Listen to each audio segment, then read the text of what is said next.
Les bijoux grandioses de la duchesse de Gloucester. Depuis 50 ans, la duchesse de Gloucester est une force tranquille de la famille royale. Gracieuse, dévouée et parée d'une collection de bijoux absolument stupéfiante. Mais voici ce que la plupart des gens ignorent. Son coffre est plus vaste que certaines collections royales majeures. Parmi ses trésors, un collier d'émeraude époustouflant jadis porté par une reine, pourtant rarement vu en public. Et ce n'est que le début. Certains bijoux ont des origines mystérieuses, tandis que d'autres ont disparu sans laisser de traces. Combien de trésors cachés possède-t-elle? Et quel secret choquant cache l'un de ses diadèmes les plus éblouissants? Découvrons-le. Le bandeau en diamant et émeraude. Ce bandeau de diamants et d'émeraude est un chef-d'œuvre art déco créé dans les années 1930. Un cadeau de mariage du prince Henry, duc de Gloucester, à Lady Alice Montagu Douglas Scott. Son design épuré en platine est orné de diamants étincelants. Sa pièce centrale alterne entre un serti de diamant ou un motif aux éclats d'émeraude, tandis que les éléments latéraux détachables peuvent être portés en broche. La princesse Alice l'a arboré lors de grands bals en 1937 jusqu'à la visite d'État de 1955. Après son décès, le diadème fut transmis en héritage à Birgit, l'actuelle duchesse de Gloucester qui en perpétue la noble lignée. Lors du banquet d'État de 2023 pour le président sud-coréen, elle a ébloui l'assemblée avec ses émeraudes et ses bijoux assortis. Un diadème d'une sophistication intemporelle dont la modularité et la provenance royale en font un héritage précieux. Un mélange parfait de luxe et d'histoire. Diadème honeysuckle, commandé par la reine Marie vers 1913 à 14. Le diadème honeysuckle de Gloucester témoigne de l'élégance royale du début du XXe siècle. Créé par E. Wolf et compagnie, il présente une monture en diamant ornée de motifs de chèvrefeuille, aboutissant à un élément central conçu pour être interchangeable. À l'origine, cette pièce centrale pouvait être remplacée par le diamant Cullinan numéro 9, un saphir ou une gemme rose identifiée comme de la kunzite, pierre découverte seulement 10 ans plus tôt. La reine Marie offrit ce diadème à sa belle-fille, Lady Alice Montagu Douglas Scott, lors de son mariage avec le prince Henry, duc de Gloucester, en 1935. La duchesse l'a porté lors d'événements majeurs, notamment le couronnement du roi George VI en 1937. À la fin des années 70, le bijou passa à sa belle-fille Birgit, l'actuelle duchesse de Gloucester, qui continue de l'arborer lors des réceptions d'État. Elle préserve ainsi son héritage royal. La conception adaptable du diadème permet d'interchanger son motif central, illustrant la tradition de personnaliser les pièces transmises entre les générations. Sa présence constante aux événements royaux souligne son statut d'emblème précieux de la maison de Gloucester. Collier d'émeraude. Un chef-d'œuvre de l'époque Belle Époque, ce collier présente de larges émeraudes carrées élégamment entrelacées de festons et de guirlandes de diamants. Ses origines exactes restent enveloppées de mystère, bien que l'on pense qu'il appartenait à la reine Marie, qu'il a légué à son fils, le prince Henry, duc de Gloucester, en 1953. La duchesse de Gloucester commença à porter cette pièce d'exception peu après, honorant des événements comme la visite d'État suédoise en 1954 et la visite portugaise en 1955. Dans les années 70, la duchesse actuelle a hérité du collier, l'associant souvent à la version émeraude de la tiare chèvrefeuille de Gloucester.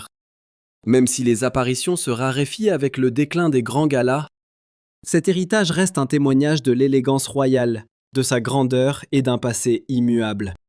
Nous avons déjà admiré certains des bijoux les plus exquis de la duchesse. Mais voici que les choses deviennent encore plus fascinantes. L'un de ces diadèmes appartenait à l'origine à la reine Marie.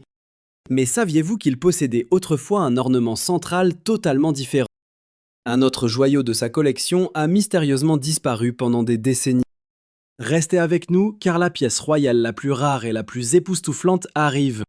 Et elle possède un lien direct avec une dynastie perdue.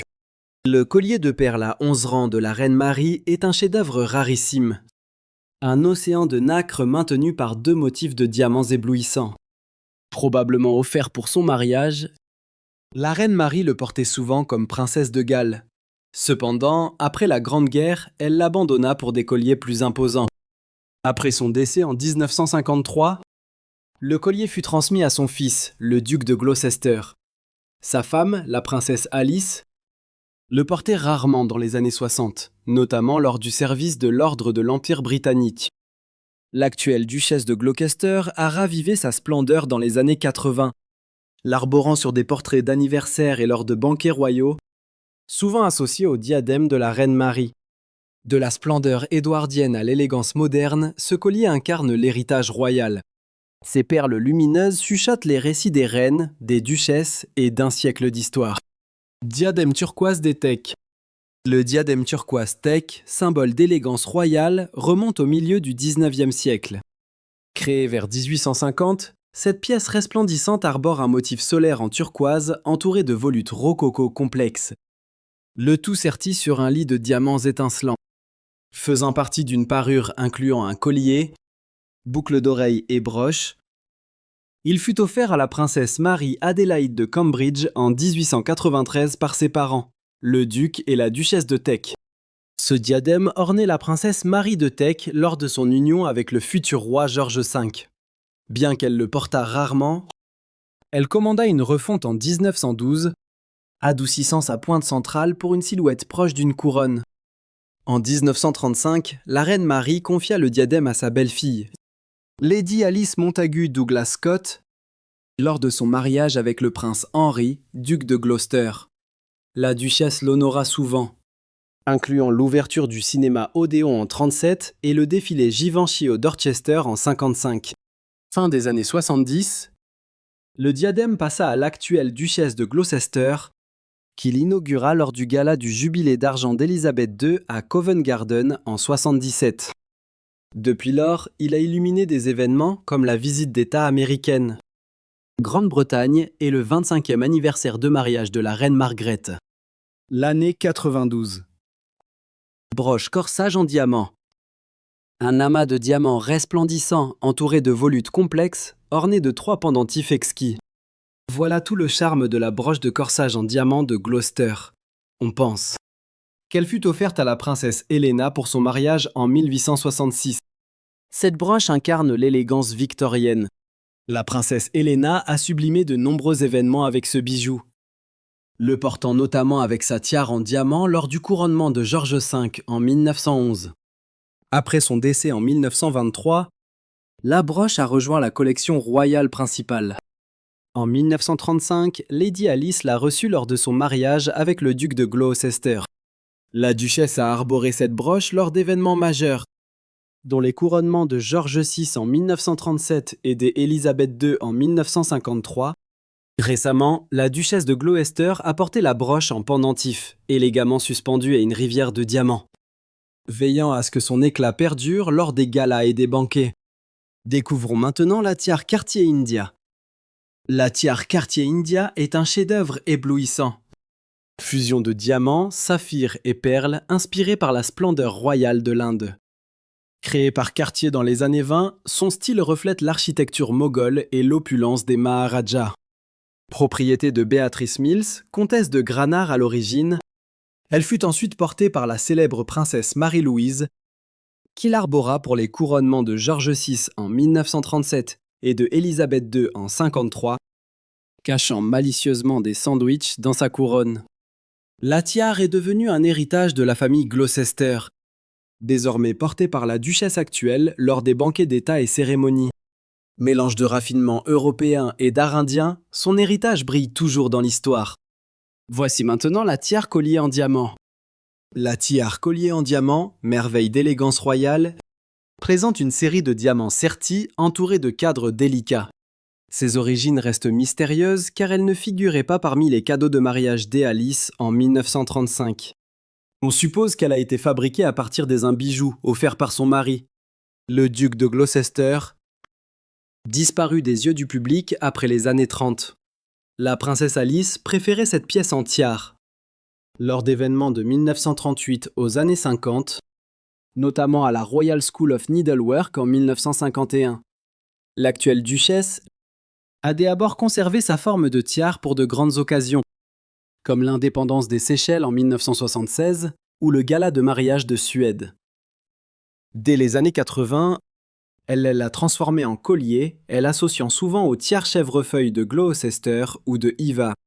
Ce collier a depuis orné de nombreux événements, dont les portraits marquant le 17e anniversaire de mariage du couple en 1989 et le banquet américain de 2019.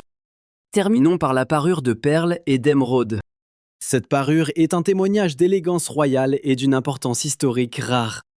En 1863, la reine Alexandra reçut un somptueux collier de perles et d'émeraude à 7 rangs. Orné de pendentifs précieux, ce cadeau de mariage venait de la reine Victoria. Ce bijou grandiose a illuminé les fêtes royales, dont le bal Devonshire en 1897. À la mort d'Alexandra, la reine Marie a réinventé ce collier pour en faire des rangs plus faciles à porter. Elle y a intégré des émeraudes cabochons. En 1935, le couple royal en a fait cadeau. Le roi George V et la reine Marie offrirent 2 colliers à Lady Alice Montagu Douglas Scott. C'était pour son mariage avec leur fils, le duc de Gloucester, créant une parure complète avec un devant de corsage. Elle comptait 5 émeraudes en poire. La princesse Alice portait souvent cet ensemble lors d'événements officiels en journée, notamment pour l'investiture de son mari en Australie ou sur d'élégants portraits de famille. Durant les années 70, elle remit le petit collier de la reine Marie à sa belle-fille. Elle le donna à l'actuelle duchesse de Gloucester, qui continue de l'arborer fièrement aujourd'hui. Parfois, elle y suspend 3 émeraudes et transforme les 2 dernières en magnifiques boucles d'oreilles. Et voilà, un véritable trésor de mystère, d'histoire et d'élégance royale. Des tiares étincelantes aux pierres rares, la collection de la duchesse de Gloucester est un témoignage fascinant. Elle incarne des siècles de splendeur souveraine. Merci d'avoir suivi cette présentation exclusive. Dites-nous en commentaire quel bijou de la duchesse vous a le plus impressionné.